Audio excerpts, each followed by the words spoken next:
Olá! Hoje a gente vai mergulhar num alerta de saúde pública que tem crescido e se espalhado muito rápido pelo Brasil, a febre do Oropouche.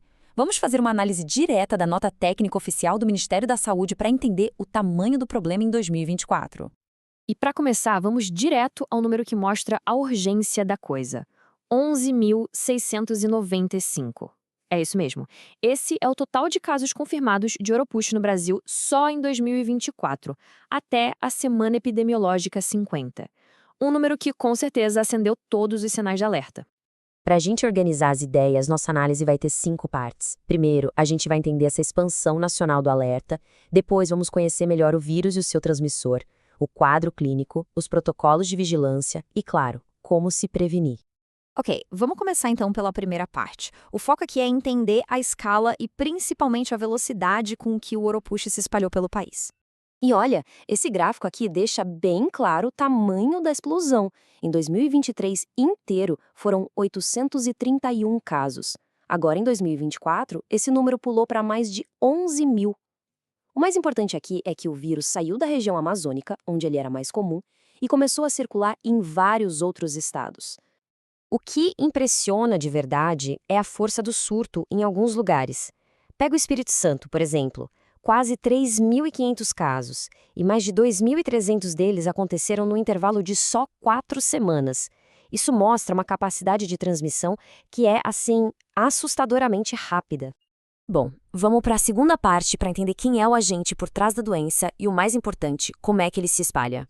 Então, o vírus Oropouche tem, digamos, dois modos de operação. No ciclo silvestre, ele fica circulando lá na mata, entre animais como macacos e preguiças, transmitido por mosquitos. Mas o que está por trás da epidemia agora é o ciclo urbano. E nesse ciclo, o hospedeiro principal somos nós, os seres humanos, e o transmissor é outro. E aqui está ele, o grande responsável pela transmissão no ciclo urbano, o Culicoides paraensis. Ele é um inseto minúsculo, conhecido por aí como maruim ou mosquito pólvora.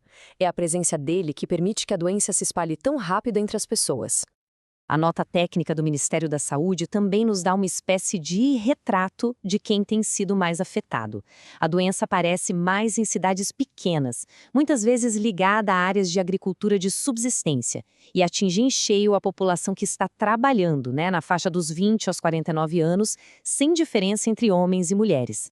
Certo, vamos agora para a parte médica. Como é que a infecção se manifesta? E o mais importante, existem riscos de um quadro mais grave? O quadro clássico da doença é bem agudo, com sintomas que podem ser confundidos com os de outras arboviroses, como a dengue, por exemplo. É aquela febre que chega de repente, uma dor de cabeça muito forte, dores pelo corpo todo, nas juntas, bem característico. E aqui tem um dado muito importante sobre o Oropouche, a chance de uma recaída. Pois é, em alguns estudos, até 60% dos pacientes podem ter uma segunda fase da doença, com os sintomas voltando 1 ou 2 semanas depois do início de tudo. E embora muita gente se recupere bem, a doença não é brincadeira. Existem sim formas graves que podem incluir sintomas hemorrágicos e até síndromes neurológicas. E um ponto muito sério, já foi confirmada a transmissão vertical, ou seja, da mãe para o feto durante a gravidez. E esse risco, infelizmente, não é só teórico. Os dados oficiais de 2024, como essa tabela mostra, são bem preocupantes. Já temos 4 óbitos de adultos ligados diretamente ao Oropouche, 4 óbitos fetais, 1 caso de anomalia congênita e 1 de síndrome neurológica. Isso só reforça o potencial perigoso do vírus. Bom, com um cenário desses, a resposta da saúde pública precisa ser muito ágil, né? Nesta quarta parte, a gente vai ver o que dizem os protocolos oficiais. Então, o ponto fundamental é este aqui. Oropouche é uma doença de notificação imediata. O que isso quer dizer? Que qualquer serviço de saúde, seja público ou privado, tem a obrigação, por lei, de comunicar qualquer caso suspeito na mesma hora para as autoridades de saúde. Isso por causa do risco altíssimo de virar uma epidemia. E, a partir dessa notificação, um protocolo de investigação começa a rodar. O fluxo é bem definido. Primeiro, a comunicação rápida com todas as partes do SUS. Depois, uma investigação para descobrir onde a pessoa provavelmente se infectou, analisar o histórico clínico e de viagens, entender como é o ambiente e até vigiar se há animais doentes na região, o que poderia indicar o ciclo silvestre. Chegamos na nossa última parte, e talvez a mais prática de todas, o que a gente pode fazer para se prevenir da infecção. Para a proteção individual, as medidas são bem diretas. Primeiro, evitar se expor nos horários de maior atividade do maruim, que são o amanhecer e o fim da tarde. Usar telas fininhas nas janelas e portas e também mosquiteiros ajudam muito. Repelentes são recomendados, mas é bom saber que a eficácia específica contra o maruim ainda não foi comprovada. E atenção a um detalhe: como o vírus já foi achado em sêmen e urina, o uso de preservativos também é recomendado como precaução. Mas a orientação oficial, como diz essa citação, bate forte numa tecla. A medida mais eficaz de todas não é usar inseticida, mas sim o manejo ambiental.